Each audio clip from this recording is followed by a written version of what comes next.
Pemerintah mencatat realisasi penerimaan pajak pada Januari 2022 senilai 109,11 triliun atau tumbuh sebesar 59,39%. Menteri Keuangan Sri Mulyani Indrawati mengatakan penerimaan pajak tumbuh tinggi sejalan dengan tren pemulihan ekonomi yang terjadi di tengah pandemi COVID-19. Kemenkeu menilai naiknya kinerja penerimaan pajak ini ditopang oleh pemulihan ekonomi, yang diantaranya terlihat dari perbaikan Purchasing Manager Index atau PMI, antara lain manufaktur, harga komoditas, dan ekspor-impor.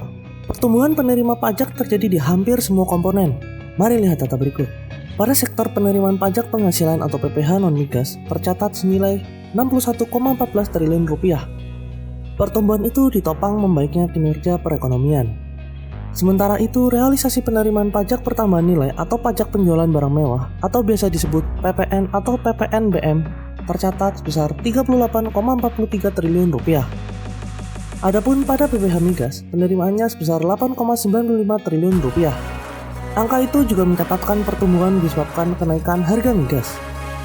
Pada penerimaan pajak bumi dan bangunan atau PBB dan pajak lainnya, realisasinya tercatat senilai 59 miliar rupiah. Selanjutnya, laporan pada bulan Februari 2022, penerimaan pajak negara mencapai 199,44 triliun rupiah.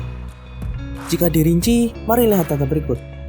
Realisasi penerimaan pajak terbesar berasal dari pajak penghasilan PPH non-migas, yakni 110,2 triliun rupiah.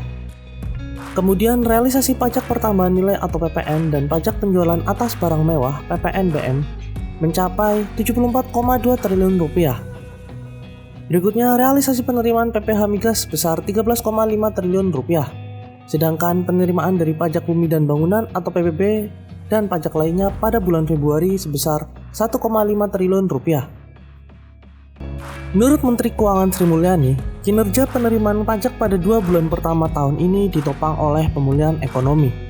Jika kita melihat dari data 2 bulan di awal tahun ini, kita berharap semoga perekonomian di Indonesia semakin kembali membaik dan semakin pulih.